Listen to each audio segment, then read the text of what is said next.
So the first journal I will be reading would be Chapter 8, Social Penetration Theory. I met my best friend in the beginning of 10th grade when both of us were really shy and were ready to have friends in school, but not to develop it into an actual friendship.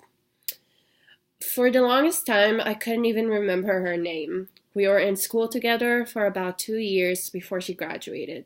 She's a year older than me. And I thought that was it. We were only school friends. We were what each other needed while we were in high school. So I thought our friendship would stay in the halls of El Camino Real Charter High School.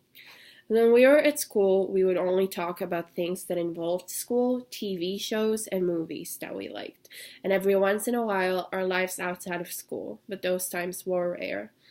But after my best friend left, something amazing happened. We managed to stay friends. We kept texting each other, and then we started hanging out outside of school, which is something that I never thought would happen.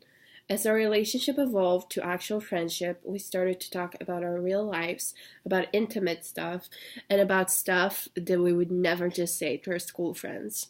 I told her about my complicated relationship with my father, and she told me about her complicated relationship with her step-parents. We talked about boys, we talked about our mental problems, we talked about everything that best friends talk about. It had been over 7 years since I met my best friend Petra, and our friendship is still evolving, but she's the best friend I've ever had. Next, I will be talking about Chapter 17, Functional Perspective on Groups. Last semester, I took a small group communication class where we had a big group project given to us in the beginning of the semester to work on and finish by the time we had to present at the end of the semester. We didn't have a limit on the amount of people that we could have, and somehow I got into a group of 8 people. We knew from the beginning that we will have a problem meeting up. Different schedules, work, other commitments. We even had someone in the group that didn't live in the area and only came to the valley twice a week. We kept seeing that we can't find times to all meet up, and that's where we started to have a problem.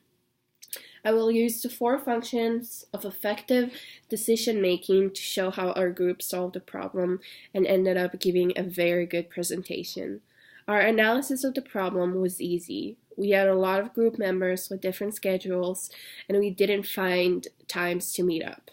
Goal setting was to be able to get everything done by spring break so that we will be free after that. And the second goal was to be able to establish what we wanted to do by the time it was due.